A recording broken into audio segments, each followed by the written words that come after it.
right, good morning, everyone. My name is Camden Stein, and I'm the Youth Programs Coordinator at the Center for Independent Living in Berkeley, California. I'm excited to be able to bring this panel discussion that we're having today as part of California State University East Bay's Internship Week programming. Today we have 5 great panelists joining us who will be sharing their perspectives and experiences about working in competitive employment with a disability. The first portion of our webinar is going to last 45 to 50 minutes and will be a panel discussion based on prepared questions. So we will then have 15 to 20 minutes of Q&A from questions submitted by audience members at registration and via the Q&A tool that you can find at the bottom of your window labeled Q&A. As a reminder, this event has live captioning, which can be accessed by clicking the closed captioning button in Zoom down on the bottom right of your window. It can also be accessed through stream text, which the link has been sent out in the reminder email that was sent an hour before this event and is also being put into the chat box at this time. You can find that chat box in the bottom center of the Zoom link by moving your mouse over the window. Just as an aside, with stream text, if you do find it more convenient, you can pull that up in a separate window, and it has adjustable size text, very similar to a text document, and we can follow along there. Let's see. Okay, so our panelists will now have a moment to make a short introduction, and then we're going to move into our discussion. We'll go through the list of panelists alphabetically. We're going to start with Chris Williams, who is a stock plan administrator and Neurodiversity Community co-chair at Square. You're on mute, Chris. Hello, everyone. My name is Chris Williams. So glad to be here with you all. Like Camden said, I work for the company Square, which they do payments processing. You know, they do the Cash App, if you're familiar with that, and they help a lot of small businesses, conduct their business. And at Square, I was able to start a Neurodiversity employee resource group about 2 years ago. I'm sure I'll talk a little bit more about that, but it's been incredibly rewarding. You know, we now have about 300 people in the company taking part in that, and just expanding the conversation, the connections, and just working to build the company to be more in alignment with providing economic opportunities to people with disabilities and people who are neurodivergent. I also have a neurodivergent family. I'm autistic and ADHD, and I have 3 children who are also autistic and ADHD, and look forward to talking more about them too. Thank you. All right, thank you very much, Chris. Next, we'll hear a little bit from Eric Harris, a legislative advocate with Disability Rights California. Good morning, everyone. My name is Eric Harris, and a little description of myself. I'm an African-American male with short hair, currently wearing a button-up shirt that is red, white, and blue striped. I am from Sacramento, California. I have been a legislative advocate for about the past 5 years or so with the NAACP of California and currently with Disability Rights California. Disability Rights California is the protection and advocacy organization for the state of California for people with disabilities. We are a nonprofit and the largest disability rights organization in the United States with over 200 employees throughout the state. And the focus areas that I narrow in on are people with intellectual and developmental disabilities, legislation regarding intellectual and developmental disabilities, voting rights, and accessibility issues. So I'm looking forward to the discussion. All right, thank you, Eric. Next, we will hear a bit from Jen Emira, a PMP at Microsoft. Hi, everyone. Good morning. So I'm up in Washington State at our main Microsoft campus in Redmond, Washington. I've been with the company for 14 years. I work in our responsible AI division. That's very recent. Prior to that, I was on our accessibility team and helped build, launch, and manage our autism hiring program, as well as some of the other inclusive hiring programs for people with disabilities, making sure education of our managers and interviewers were prepared around disability etiquette and language, as well as helping to enable candidates with accommodations, both through interviewing and then landing at the company. I'm one of the co-chairs for our Disability Employee Resource Group and a founder of our Employees with Mental Health Condition community group. All right. Thank you very much, Jen. Next, we hear from Dr. Jennifer Stulman, Director of Consulting Services at Flexability. Hi, everyone. I'm Jen Stulman. I'm so glad to be here with everyone else in the panelists. I'm coming from Ann Arbor, Michigan. I was a professor for 21 years across the nation, and I taught identity history. Then I was a racial reconciliation advocate, both in the Deep South and around the world. And now I currently work with Flexability, which is a staffing and consulting firm focused on putting people with disabilities to work. But we take a more intersecting identity approach. And I identify as having Asperger's or ASD. All right. Thank you, Jennifer. And finally, we hear from Tiffany Yu, CEO and founder of Diversability. Hi, everyone. My name is Tiffany Yu, and my pronouns are she, her, and just a brief visual description. I'm an Asian woman who is wearing a blue, like a bright blue dress with some fake plants behind me and a unicorn. We have to talk about the unicorn. So I started my career, so I'm joining you from San Francisco, and I actually started my career in investment banking. I worked at Goldman Sachs for a handful of years, and then moved over to Bloomberg, where I helped co-found Bloomberg's employee resource group for employees and allies with disabilities. After that, I worked for a company that was founded by P. Diddy. I don't know if he is known in your generation, and was doing finance there until I transitioned into running my current organization full-time, which is really focused on the amplification of diverse disability lived experiences. I come into this space based on my own lived experience. So I acquired my disability when I was 9. I was involved in a car accident. My dad, who was driving, unfortunately passed away, and I have a spinal cord injury that has paralyzed one of my arms. So that's my visible disability. And then I was also diagnosed with post-traumatic stress disorder as related to that as well. So both there's a physical and an invisible manifestation of the disability. Okay, thank you, Tiffany. We're really excited to have everyone here today, and we're excited for the perspectives that each one of you is going to bring to our discussion. So we're now going to begin our panel discussion. At the start of each question will be asked to a specific panelist first. Once they have answered, other panelists will be able to add their views to the conversation. I'll let you know when we need to move on to the next question due to time, or when we need to begin our Q&A segment.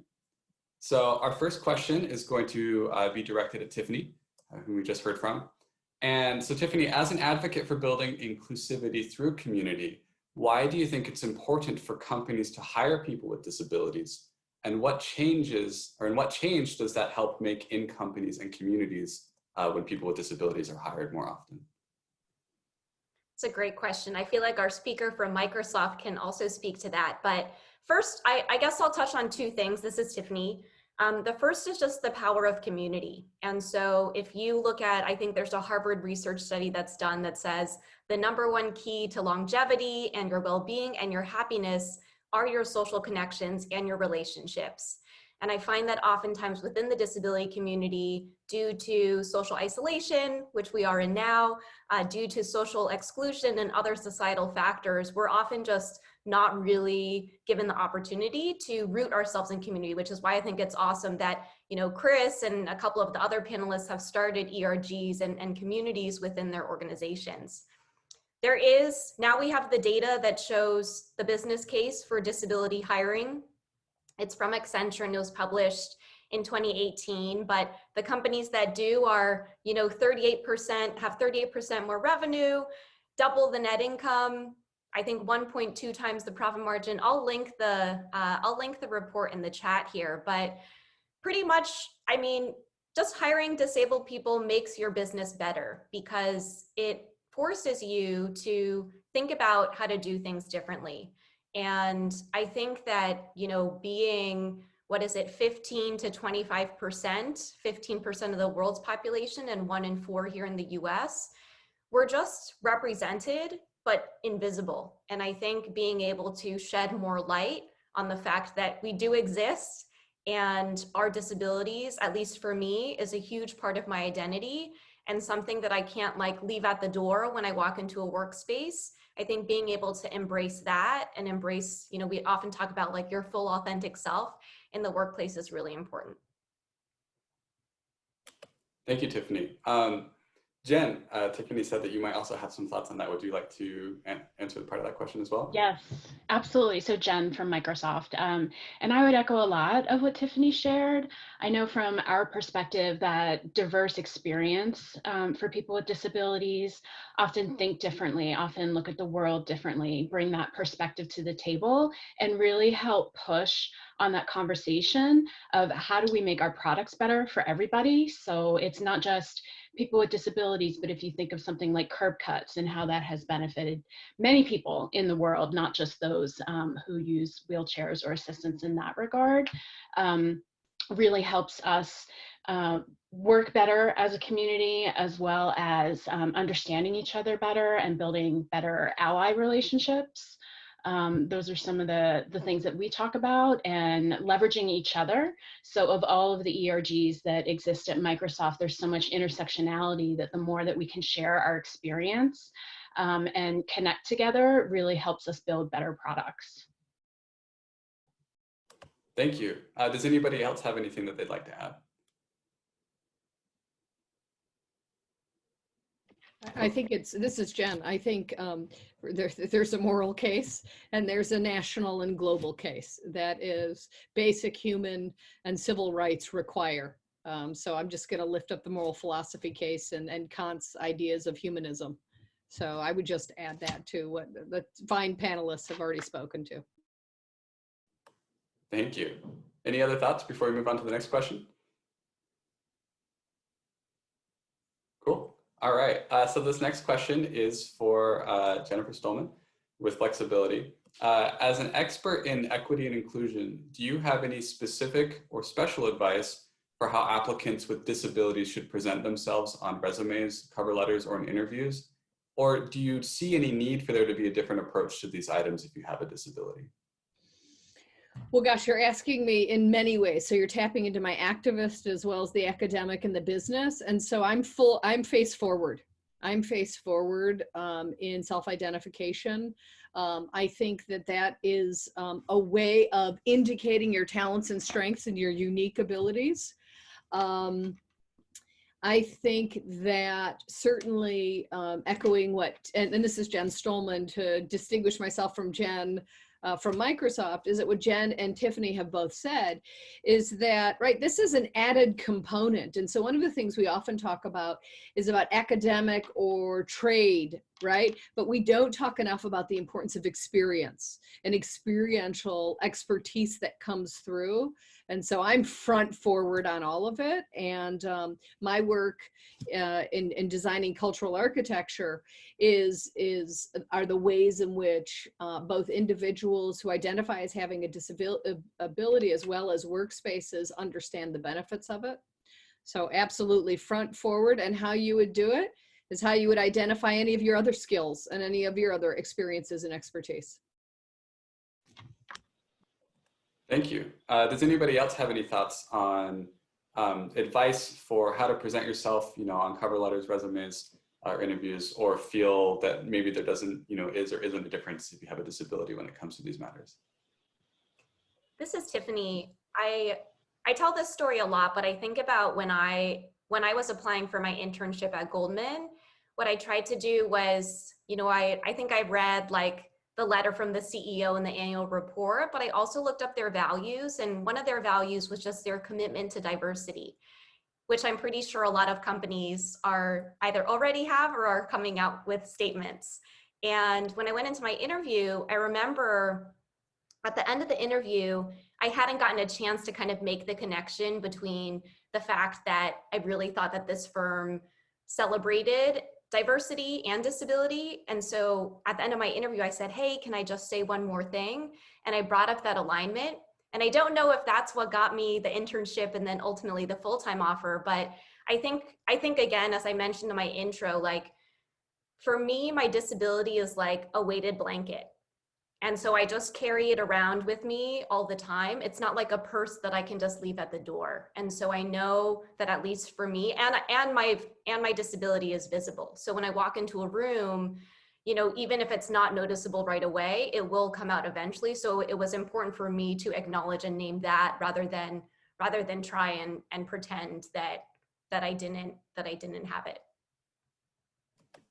Thanks, Tiffany. Anyone else?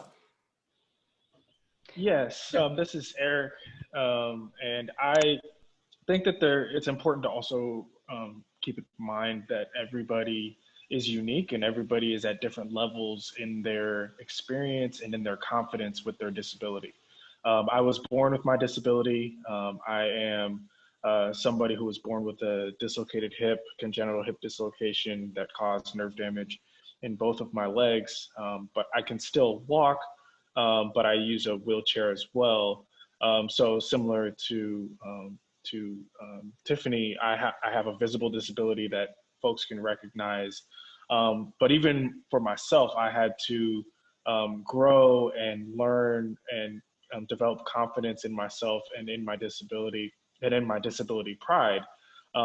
Everybody's at different levels when it comes to that. And of course, we all understand the asset that is a disability and that comes with having a disability. But there are a lot of people who especially have invisible disabilities or other types of disabilities that might be a little bit more reserved when it comes to the experiences that they've had, maybe the discrimination that they might have faced, whether it be overt or somewhat implicit.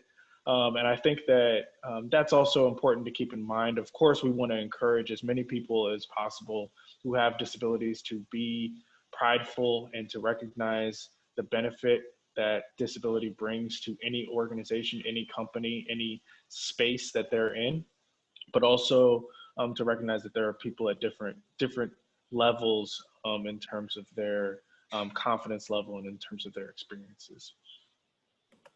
Thank you, Eric. Jen, I believe you had something that you wanted to say.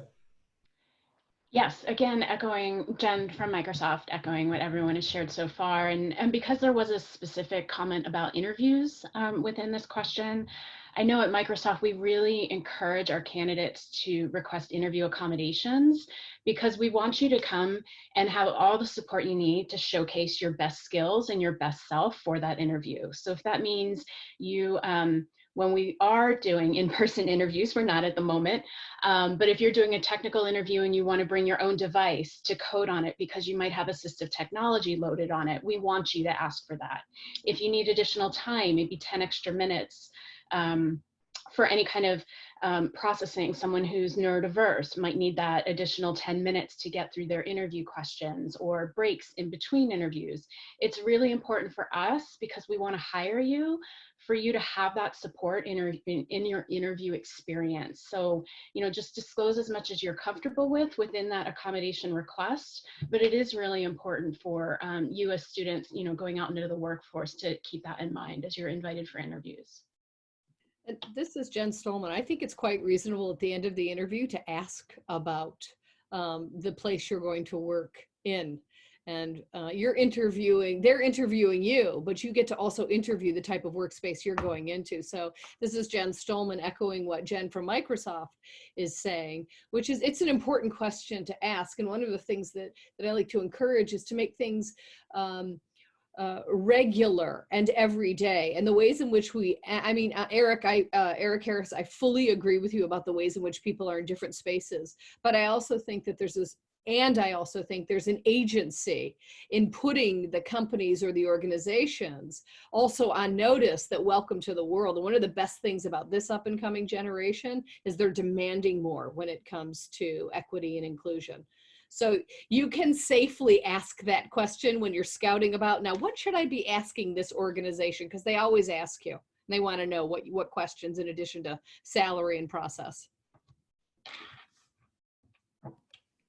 Thank you, everyone. Does anyone else have any comments that they'd like to make on this question? Okay, so we'll move on to the next question. This next question is for Jen Emira at Microsoft.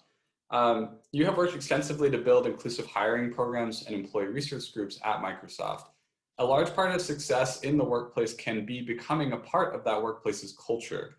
Do you have any tips for a newly hired employee with a disability who may feel as though they are not part of the company's culture and would like to feel more included? Yeah, so Janet, Microsoft is such a great question. I have a few things in mind that I would recommend. All of us have referenced employee resource groups or community. Definitely look for one for a disability employee resource group or any of the others, because that can also help you find community, even if it's not disability specific. Within Microsoft, we have a bunch of sub-communities. I had mentioned that I help found our employees with mental health conditions. So if you have someone that has a similar disability, whether it's vision or hearing or mobility, to find someone who's at the company that maybe has figured out those tips and tricks, or how to expedite an accommodation request. What are social events, whether it's in person or virtual? What are ways for us to connect? It's really helpful to find that community. As well as maybe talking to your manager about getting what we refer to at Microsoft as a peer mentor. So it could be your direct peer, you both report to the same manager, or someone in a partner team who's been at the company and can help get you introduced to aspects of culture. Whether it's hackathons, we do that every year at Microsoft. How do I get involved in a hackathon?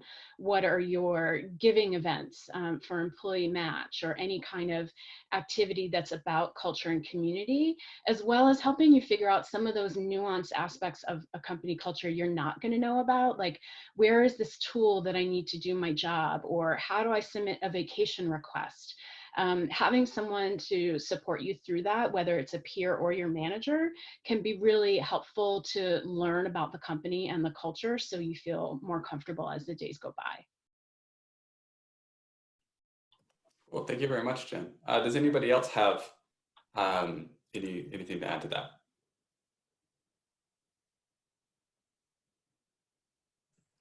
This is Tiffany. I think I'll just add that every new job I've started, onboarding week or the orientation has been so overwhelming. So I just want to let everyone know that it's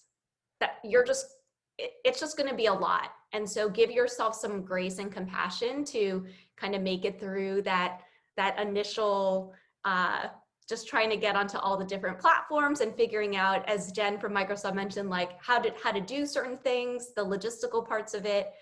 And then at that point, kind of assess for yourself, okay, like where do I find communities? Do I have mentors here? Who's my manager? Who should I be talking to?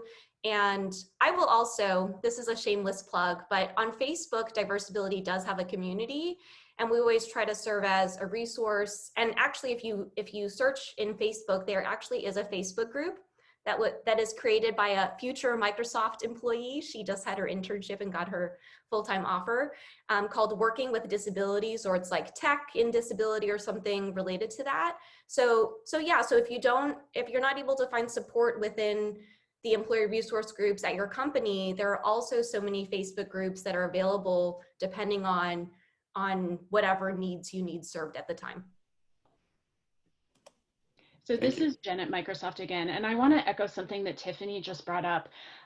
New employees at Microsoft, or even if you transfer, I mentioned I just joined a new team, is ask the question, how long is it going to take me to understand what my job is? At Microsoft, we say that's 6 to 12 months, which seems like an immensely long amount of time, but it also can help alleviate some of that pressure, like at week 4, at week 6, at week 8, where you feel like you're not producing quite yet. Have that be an active conversation with your manager about how quickly am I going to learn my job? You know, how much grace do I have? You know, it's okay to make mistakes. That's part of the learning process, is you're going to get things wrong before you get things right.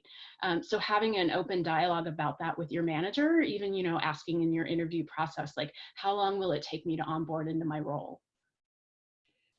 And this is Jen Stulman. I just want to add, as we move into the role, following on what Tiffany and Jen have said, is that, you know, there's a lot of, I should say, entry-level acceptance, right? So if you have a disability, there may be a lot of welcoming, but as you get further into your role, be prepared that there can be a drop-off in either visible or non-visible. There will be an expectation of normativity that's going to keep showing up. So I've been welcomed in spaces, I've been hired because of that.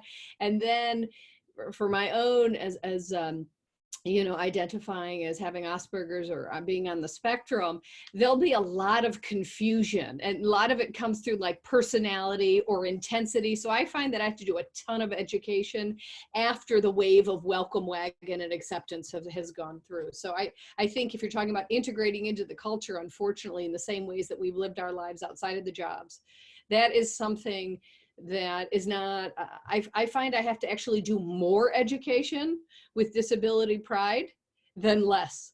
I find that more people make more mistakes with my ASD than when I was a professor 20 years ago. It's just an interesting flip. So I say that as a warning, and you get to decide when you want to educate, when you want to stand down. Yeah, and I to echo what a lot of folks have already said, I also encourage people to be creative when it comes to finding mentors and finding support groups. I know that some of the previous speakers have spoken about the support that you can get at your place of employment. A lot of places have good support, and as Jen was just saying, they'll have support, especially in your first several months at a new place of employment. But, you know, for example, you know, kind of as a personal experience, I've been a wheelchair basketball player for about 15 or so years. And as I have gone through that experience, I've met tons of people throughout the country and really throughout the world who have had different experiences and in terms of their professional lives, and several of them have been involved in politics, several of them have been involved in legislation and law, and so even though those are some individuals who don't do the exact same work that I do, I know that they have certain experiences and certain knowledge that they can give me, and we have the similar background in terms of not only having a disability, but also participating and competing in sports throughout the country. So it helps on several different levels to be able to relate to individuals like that based on just our prior experiences, but also with their unique experience of being in the workplace, especially if they have a lot more experience than I do. And I can develop my own kind of network of mentors and my own network of people that I can reach out to when things get a little bit challenging. Thank you, Eric. Chris, do you have anything to add to this as another co-chair of an employee resource group? I do, but I think it might be better if I answer it in the question a little bit, because some of the topics being brought up certainly just you know, I was able to relate to my answer so much there that I didn't want to get ahead of myself and you know, and responding to some of the conversations so far. Okay. Well, does anybody else have anything to add? Okay. Well then, Chris, yours is the next question. So you have both, you know, personal experience with disability as well as experience co-chairing a global disability employee resource group. So based on your experiences, how can disability affect perspective in the workplace? Yeah, and I guess I just wanted to start by defining my experience. You know, I mentioned earlier, you know, I'm an autistic person. I'm an attention deficit hyperactive person. You know, those qualities are intrinsic to my identity, you know, to my mind and my body. Yeah, I was born autistic. I was born ADHD. And I knew growing up I was different. You know, my hands shake. Eye contact is taxing. You know, intense lights give me migraines. Social situations can be minefields. I have psychogenic non-epileptic seizures in moments of great distress. You know, I don't remember names very well. You know, my focus is all over the place all the time. You know, these are all statements of personal experience with disability. But the thing is, I grew up in a culture without a language for neurodivergent identity, where definitions of disability were narrow or just didn't exist at all. I knew for 35 years of my life I was different, but I didn't know I was disabled. I didn't understand my genetics were neurodivergent. So we had our first child, our son Calvin, when I was 30. 11 months later, twin daughters, Charlotte and Cassidy. And Cassidy in particular needs one-to-one support. She has intellectual disabilities. She does not communicate in traditional verbal language.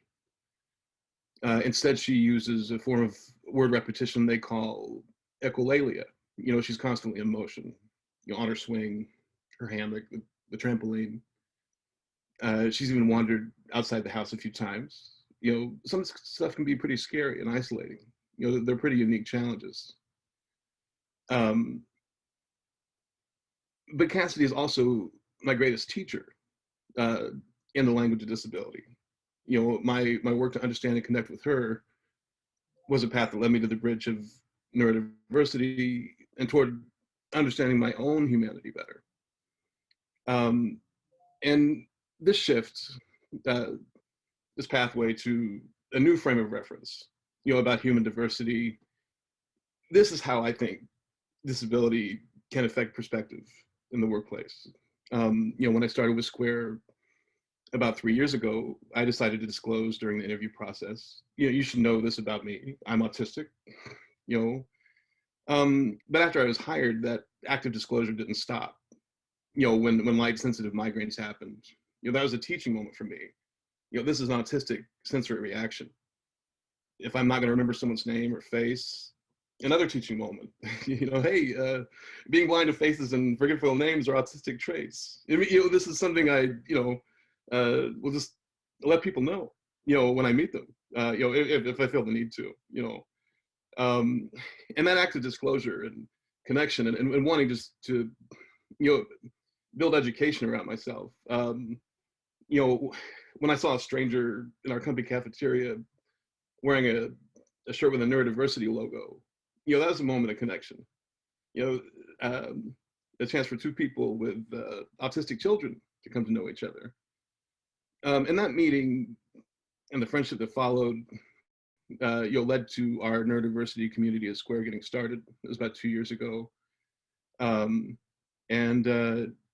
again, just that exchange of stories, that exchange of connection, that exchange of, this is how disability impacts me. This is what my identity, this is my identity. This is my family's identity. This is how we can make a workplace more supportive of us, where we can thrive. All of that just really just tumbled outwards. Just 2 years later, we have 300 people speaking that language. And, just helping to bring that language of neurodiversity and disability to the company. And so I guess just in terms of, I really think centering, the disability experience, that we all have can tremendously affect perspective in the workplace. I've seen it happen, and I'm continuing to see it happen. That's sorry. That's my stopping point for the answer.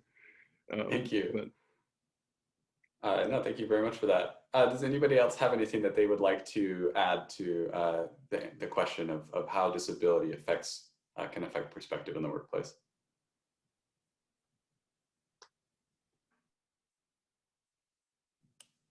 Okay, thank you. Thank you very much, Chris. I think that was put really, really eloquently. So we'll move on to our next question, which is for Eric Harris. So Eric, having worked with both the NAACP and Disability Rights California, how have you seen perceptions of disability change when it intersects with other minority or other underrepresented identities, especially when it comes to professional employment? And in that intersection, what strengths have you found there? It's really interesting because doing some research on the disability movement particularly actually in California, in Northern California, when you look at the 504 sit-ins that occurred in the 1970s with activists, disability activists like Judith Heumann and other amazing leaders in the disability community, they were supported in a large part by the Black Panthers. The Black Panther Party, of course, a group of Black activists who stood up for the rights of Black people throughout the country, did it in some unique ways oftentimes. But I was reading actually in preparation for this, and I saw it in some documentaries on the Black Panthers that they supported in a lot of ways the disability community and the disability activists. Folks who they viewed, Elaine Brown, who's well known throughout the Bay Area as a former member of the Black Panthers, said that they viewed the disability community as similar to them. They saw a lot of the experiences that people with disabilities have, faced on a daily basis as similar to some challenges that Black people faced, particularly in the 1950s and 1960s. And a lot of the people who were a part of the Black Panthers identified as having disabilities or having family members with disabilities. So that kind of gives a little bit of background on these movements, these civil rights movements that are still happening, as we all know. There are connections that are to be made among different groups to start off with, and especially when they recognize that there are a lot of similarities. To kind of move forward from that, we all know, we all are all aware that having a disability isn't our only identifying category, so to speak. A lot of us have not only disabilities, but we might be of a different racial group. We might intersect with a different racial group. Of course, I'm an African-American male with a disability, and the countless other groups, Native Americans with disabilities, Latinx folks with disabilities, Asian Americans with disabilities, folks in the LGBTQ community who identify as having a disability. There are a lot of different levels to the experiences that people have, whether it's positive, adding to some of the strengths that we have and we're able to identify with because we have a disability, and we also experience what it's like to be a racial minority, a religious minority, et cetera. And some of the challenges that people with disabilities might face and people who are maybe of color might face. I can give a quick personal example. I, within the last year, because it was before COVID, but had experienced certain levels of discrimination at a gas station, actually, when I was trying to use the restroom. And it was interesting because, and this was, I'm 33 in a few days, and so it's not like I'm a necessarily a super young person. I've experienced a lot of different things when it comes to discrimination, and I was attempting to use the restroom at a gas station, pretty simple request, and I was told that the restroom did not have a key, that the person at the gas station did not have a key to the restroom. And as I was coming out of the gas station, I see somebody exiting the restroom and going back into the gas station. And of course I get frustrated. I go in and I confront the person who worked at the gas station who told me no, and they, there was not really a good explanation. There was not an explanation to be, that I would have accepted anyways. But on the way home, I'm sitting there thinking, did I get discriminated against because of my disability, or because of my race, or because of both? And these are experiences that people who intersect with race and disability can go through. And it's important, I've seen it more, talked about more in recent years. And I think that it's important that we have these important discussions, that we recognize that the disability movement for generations has been mainly white, mainly straight, mainly male, mainly cisgender. And I think that it's important that we recognize as a community, as a disability community, as a movement in general, that other voices must be heard, that people who have been kind of shoved to the side, even in the disability movement and even in the disability community, that they get lifted up and that their experiences are as valuable as everybody else.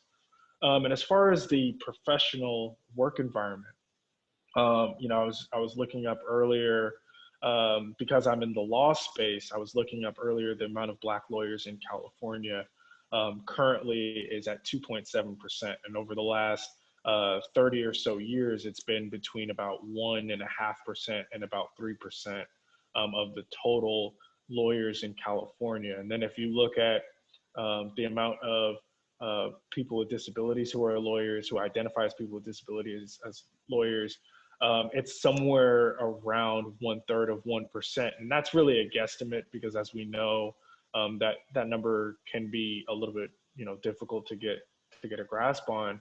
But some of that, we know if the numbers are that low as individual groups, they're even lower when it comes to folks who intersect with both. And that can be challenging for some people. It can be challenging when you're in a workspace and in a working community and you're not able to experience your work with others who have similar experiences to you. You're not able to see other people who look like you, who have similar backgrounds to you. And so, like we were talking about earlier, it's so important to develop as many different groups, as many different mentorship groups, as many different groups that make you feel comfortable in your workspace as possible. I know that, as we discussed earlier, it can be really tiring to be the Black guy at the workspace. It can be really tiring to be the disabled person at the workspace. It can be really tiring to be the Latina at the workspace. But it's important that we are able to balance as best we can our experiences with our backgrounds and with our lived experiences as people with disabilities, and keep some boundaries at times when we need to, when we don't feel like educating everybody at the workspace all the time, when we don't feel like being the example all the time. And that's something that I think we as a community, as a disability community, are continuing to, you know, grow in, are continuing to show strength in. The level of advocacy and the level of strength that for individuals when it comes to identity is really great. And so it's exciting to see. And so I hope that folks who are listening to this continue to remain prideful and remain strong in all of their disability and intersectional identity. Thank you very much, Eric, for the great answer. Does anybody else have anything they'd like to add to that? I just wanted to comment that one of the more meaningful collaborations that our Neurodiversity group did was with our Black Squares Association in the days after George Floyd's passing, just working to shine a light on the experiences of basically the intersection between Black lives and having disabilities as a Black person, and how that's a really just kind of perilous crossroads. You know, I mean, a lot of the folks, you know, having difficult and lethal encounters with police or with their communities are people with disabilities, and that's often just in kind of an invisible element of those stories. You know, you don't hear, you know, that's a lived experience that they had, and I don't know if I have anything terribly meaningful to say beyond that. It's just essential to shine a light on that. I feel like, and you know, that's all. Thank you. Okay, we're going to move on to our next question, but thank you so much for those answers that were given. So our final question, maybe for this segment right now, is just going to go out to everybody. So whoever feels like they'd like to answer first, you're welcome to. So hopefully we can hear from most of you on this. So we're all living through very interesting times right now, and due to COVID-19, you know, we're under different levels of shelter in place, and we're watching a lot of new, you know, markets changes. We're watching a lot of new hiring process, a move to virtual processes. Much of these things are changing rapidly. So what do you think are the biggest issues today for college graduates with disabilities who are seeking, you know, competitive or other employment or internships? And what advice can you give to these individuals during this time?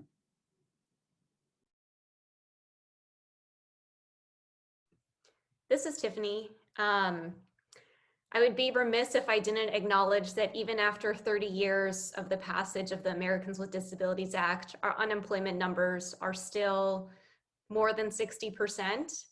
And so my advice would be to do everything you can to get that internship or to get that job, and then really kick ass when you get there, because, and I apologize for my language, but I think you're just gonna open up doors for so many other people. And I think to Eric's point and to Chris's point on intersectionality, like, it is gonna be lonely if you're the only disabled person. For me, like the only disabled woman of color. But there's a huge community of people who are cheering you on. So just remember that you can root yourself in that community. And I guess the other thing I'll add is that the job search process is unpleasant, no matter who you are. And I guess I just want to apologize in advance that I know that our disability experiences kind of add an extra layer where, like, every rejection just like hurts a little bit more, right? Because at least for me, it like reminded me of like every single time I wasn't picked for something. So I would say make sure you have your support system as you're going through the internship process, even if that's your other classmates. And then, yeah, just go in there and you're going to be great. And just know that what I often tell people is that your success and your presence and your existence is your advocacy. So just by being there, you are serving as a role model and a possibility model to so many other people with disabilities. Network. I mean, that is, and this is Jennifer, not from Microsoft, this is Jen from Flexability. But essentially, times are tight, but different hiring pipelines are opening up. So there are two pieces of advice. First and foremost, look for every opportunity to make yourself, make folks aware of your skills.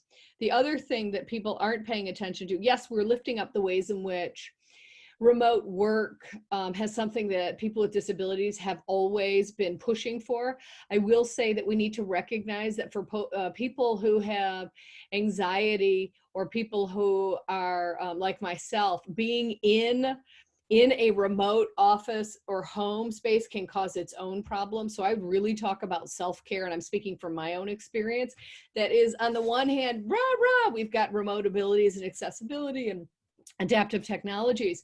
But for myself, you know, as neurodiverse, I find this more challenging. So like Chris, this is a very common pairing. It's along the same genes. Autism and ADHD are often on the same gene. So putting me in a house for 6 months in quarantine has its own problem. So I honestly, the self-care matters. So you must carve it out, because today's work world will not be carving it out for you.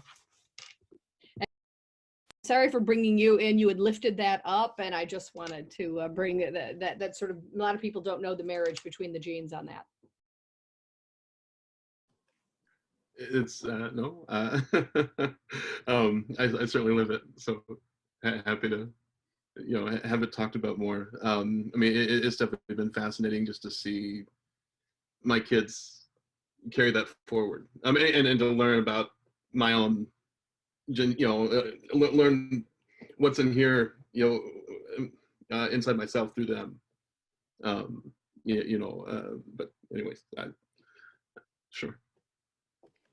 Thank you. Anyone else have any advice or thoughts?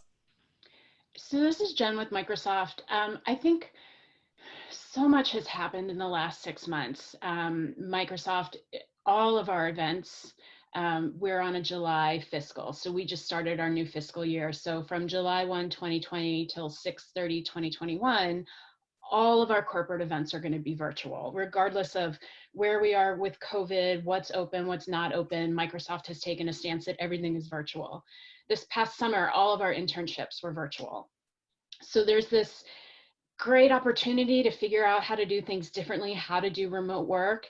And some employers, I will speak for Microsoft, people at Microsoft are moving so fast, they aren't thinking about every impact to someone. So I would encourage you, and this is a really hard place to be, especially if you're new entering the workforce, is there's a certain level of patience as we're figuring everything out, but also you have to up your advocacy game a bit as far as like getting the accommodations you need, particularly in a remote environment, whether that's technology or something physical within your space like multiple monitors.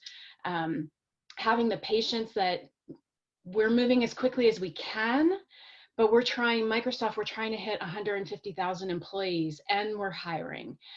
So we want to set everyone up for success as much as possible. I think the self-care comments that the other Jen made, Jen not from Microsoft, are incredibly important as well. We've had some best practices shared, not just, it came out of our disability community around what is smart remote work, how do you create a workspace that maybe, is as much as you can separate it as possible, whether you're in a studio apartment or a house or you're, living with family or whatever, having your workspace that remains work. So at the end of the day, you shut your computer and you go away from that and you don't come back to it, to having very clear boundaries.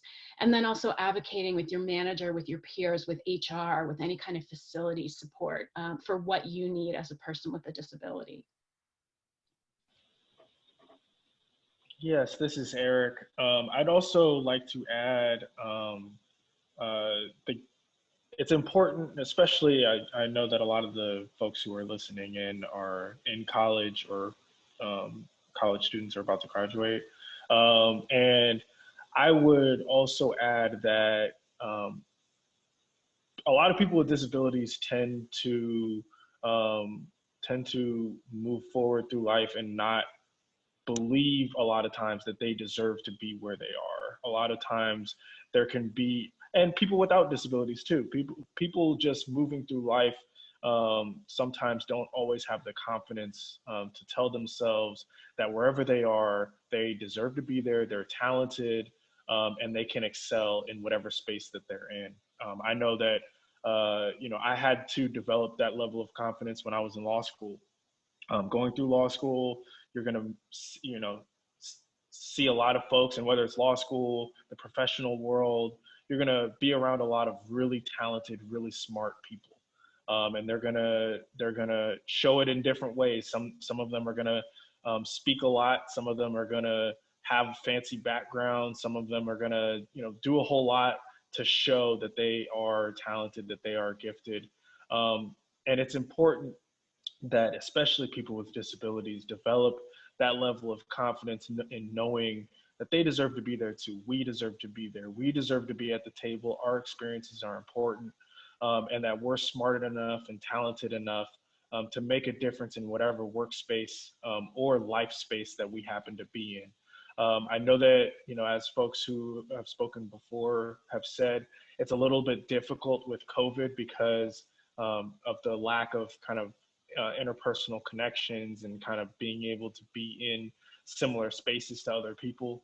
But I just really encourage everybody, especially I try to encourage as many young people with disabilities as I can, that it's important that we're all there. It's important, as folks have said earlier, that we are advocates for each other. We're advocates for ourselves.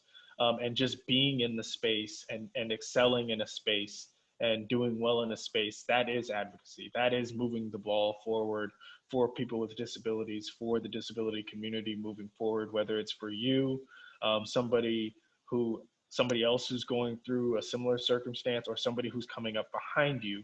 It's so important that we recognize that we represent so much more than just our individual experience at that individual time. And so I'll finish this off by just saying, I hope that the folks listening develop that level of confidence in knowing that they deserve to be in every space that we're in moving forward, especially when it comes to the professional space. Thank you, Eric. Thank you all for your answers to that question and then the other ones. So we're actually going to move into our Q&A segment at this point. I'm happy that you all had a chance to answer these questions. We're going to be taking these questions both from the Q&A tool that you'll find at the bottom of Zoom, as well as some of the questions that were submitted during registration. So our first question is from our Q&A tool and says, do you think that having a particular disability might have a disadvantage in landing a job in a competitive work field?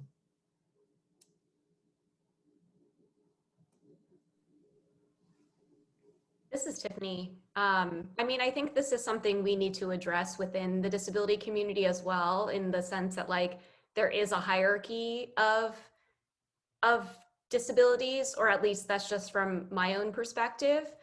And I think what's interesting about that question is that there are jobs that I just know I would not be good at because I can't use one of my arms. And so for me, it was like, okay, what are the things that I like doing and that I can get paid for? And then how can I invest in my education to become more advanced in those spaces? Maybe there are some people who don't want to, well, maybe not in the code environment, but in a normal environment, maybe there are people who don't want to look at a computer screen all day. And who prefer to like be on their feet or be more active. So I think just thinking about what are the things you want to do out of a work environment, and to try and upskill yourself in those areas. Yeah, this is Eric. And I actually, it's interesting. Earlier this year and last year, I've been working and doing some research on potential legislation and just the movement regarding sub-minimum wage. People who with intellectual and developmental disabilities are paid sub-minimum wages in certain workspaces and certain sheltered workshops. Their ability to choose whether they want to work in certain environments, and their ability to choose whether they get paid at minimum wage has been taken away from them.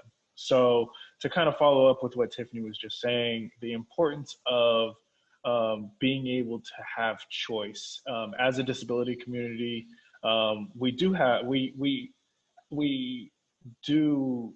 kind of buy into a lot of times the perceptions that certain disabilities are quote unquote better or more functional than other disabilities. And I think it's important that as a community, as a disability community, we get rid of that perception, and that we make sure that we advocate strongly at all levels of whether it's government or law or business or education, the importance that all people with disabilities deserve the right to choose where they can work and should get paid competitive wages. I know that it's also important, of course, to recognize our own limitations, whether it's our own limitations because of our disability or our own limitations in terms of our education background or our own skill set. These are all kind of important aspects as well, that we know ourselves, that we know what types of work environments really cater to our strengths and kind of minimize our weaknesses. But that's, I think, an important aspect to look at. So in regards to that question. This is Jen Stulman. I think, sorry, Chris, did I just cut you off? I'm sorry. So this is something, you know, following on what Eric is saying, is that there's sometimes, and what Tiffany, what you've lifted up, there's sometimes when the employer presumes you cannot do a job. So the question needs clarification. That is, Eric's 100% right. You have the right to, you know, to great pay, and you have the right to have access to the opportunities in the jobs.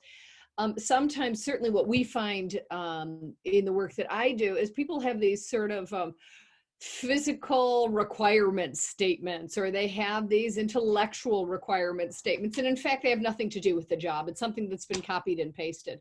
And so something that I would recommend is if somebody gives you this argument, and I'm sure everyone on the panel has heard this, you might not be the right fit. You might, that is a great space for where bias lies, and try, and sometimes you might have to be doing the educating about whether you're the right fit for the job. So I do not, I'm with Eric, and Tiffany has lifted up, and I think this is really important about the oppression Olympics and the hierarchies and the ways in which we probably shouldn't be doing this, but also taking, certainly I've got a bump in street credibility because they think I'm Sheldon from Big Bang. And so I have to say that people have been philo-ableist, which is very strange. So there has to be some sort of, and Tiffany, I'm with you about the real conversations on that, but also do the education. If you think somebody is opting you out from a job because of your disability, make sure it's not their incorrect perception. Make sure it's not really a limitation that you have, but in fact, they have not perceived, right? Because they keep putting me in jobs that I think they think, I mean, I'm not a scientist, but Sheldon has done a world of hurt for people like me, because when I announce, they think I'm Sheldon from Big Bang. And that's just a very reductive experience, but it's a very strange, weird bump I'm experiencing. Thank you. Chris, did you have anything you wanted to add?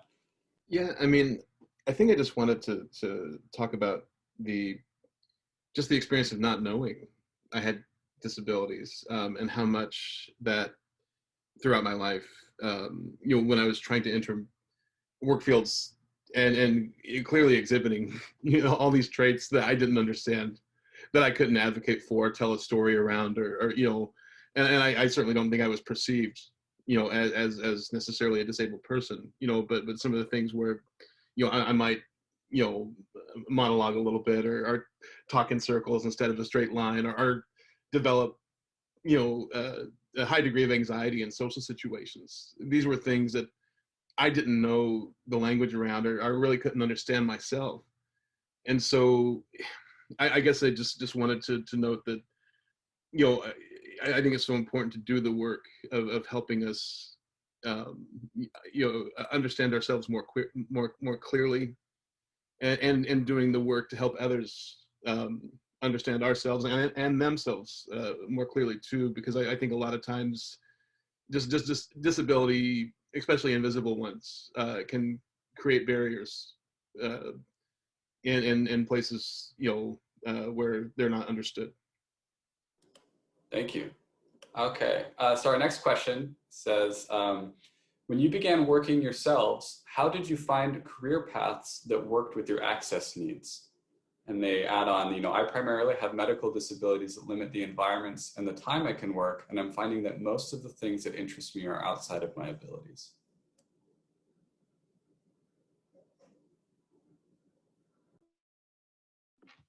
Well, when I started, and I don't know if this is a useful answer, so I'll keep it brief. When I started, I'm 52. When I started, maybe like Chris, I was undiagnosed.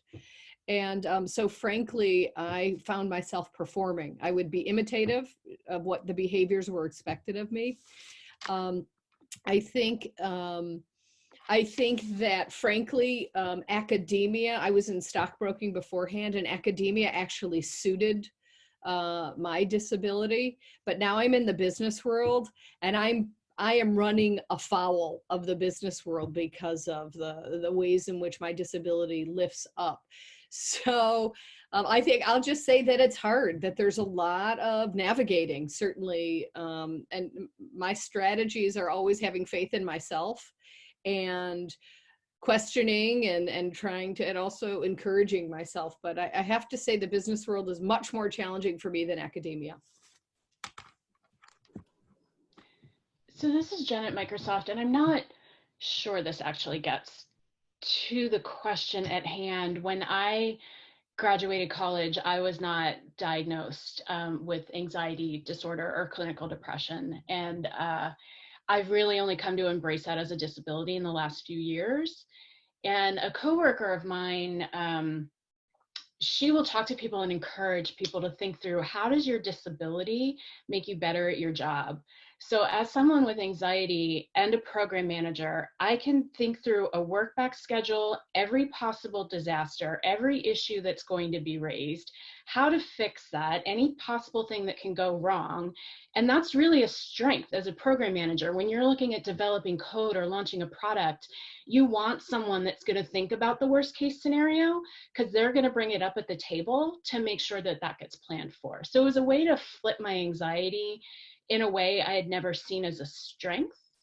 So that might be just another way to look at that as you're going into the workforce. How does your disability, what are the strengths coming out of your disability that you can contribute?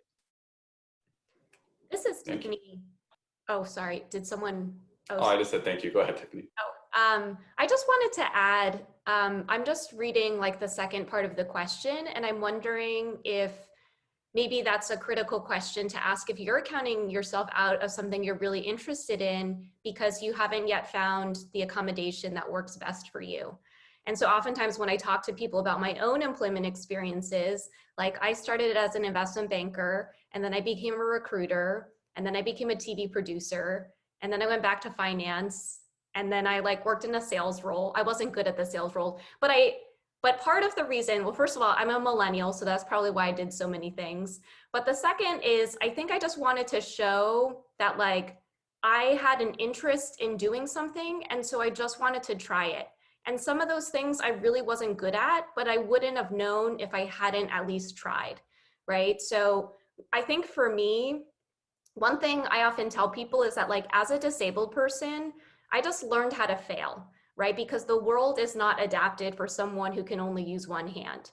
And so I needed to figure out how to do all of these things. So then when I went into all of these different roles, I felt like, and many of us can talk about like resilience, I felt like I was resilient enough to be like, I'm okay to try and give this my all, and it might not be good, but like being a TV producer is my childhood dream. And then I did it and I was like, I don't actually like this. So now I know that my childhood dream is not the manifestation of what it looks like on TV, you know? So, so yeah, so that's my answer there. So I'll add something pretty brief. I think, so I've been in basically the legal and political space for the most part.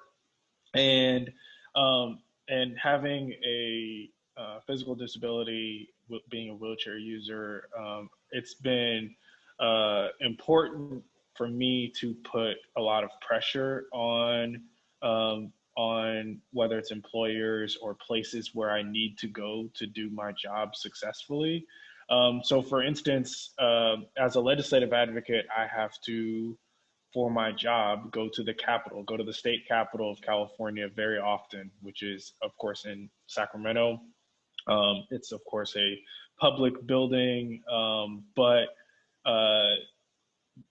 and it's one of the oldest buildings. A lot of political buildings and are very old. And so it is not the most accessible place to get around for anybody with a disability. And the touristy parts of the capital, the places where people go on tours, the places where people go to visit, those places are relatively accessible. And I'm sure that, you know, certain changes have been made to make those parts of the capital more accessible. It's the offices, it's the certain hearing rooms and certain places where people who work as legislative advocates would need to go, people who are staffers in the Capitol would need to go.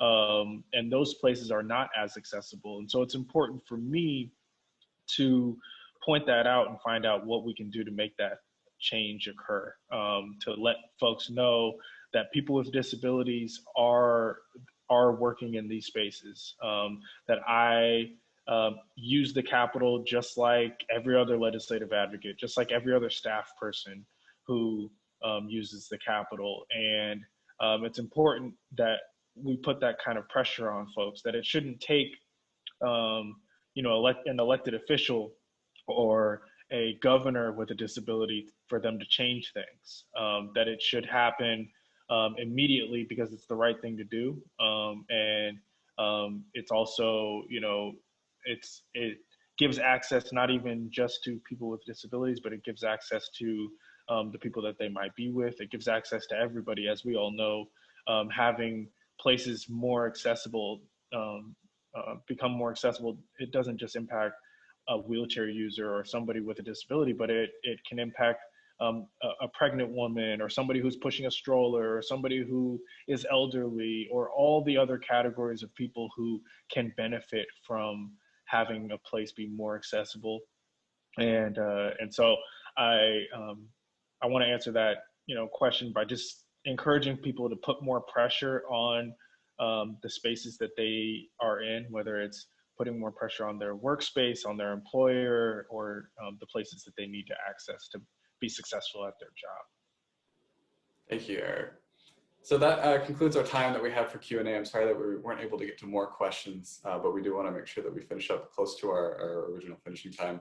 I do want to take a moment, though, to allow each of our panelists about 30 seconds or so. I know that's really not a lot of time, but if there's any final thoughts or advice that you'd like to give to any of the attendees here today, we'd love to hear it. And we'll start with you, Chris.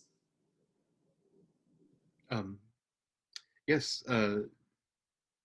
thank you all so much for attending. Honestly, I was really encouraged to hear Jen mention curb cuts earlier, and Eric, it seems like you're touching on that too. Just building tools, building resources, building ways to lift all of ourselves up.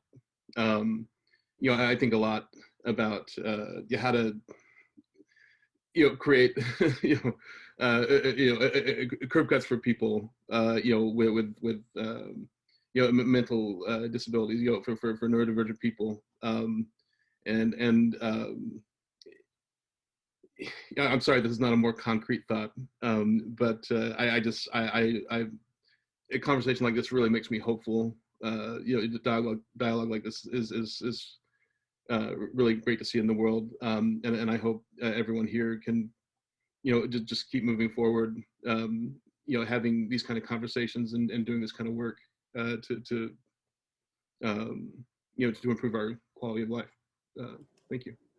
Thank you, Chris. Eric, any final thoughts?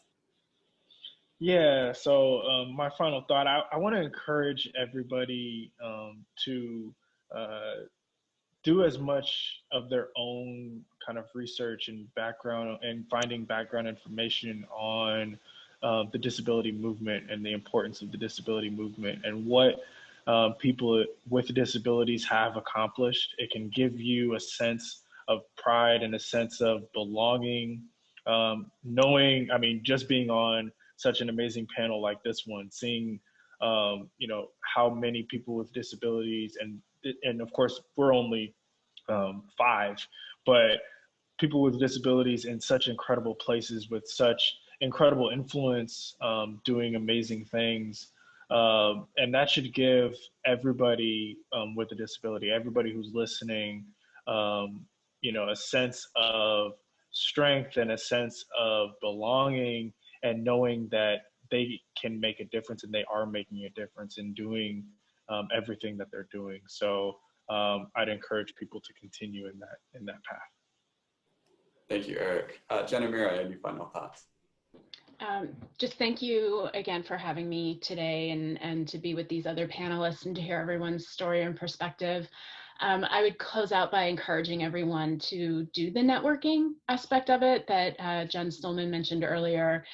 Find people on LinkedIn, find communities on LinkedIn, Facebook, Instagram, wherever you might find other people with disabilities, to learn from them and maybe make connections through them would be a great opportunity as far as finding your next career path. Thank you, Jen. Jennifer Stulman, closing thoughts. Yeah, thanks, Camden, for hosting, and thanks to the great panelists. Here's what I will say. Keep on plugging away, right? Keep doing this. Have a sense of stamina.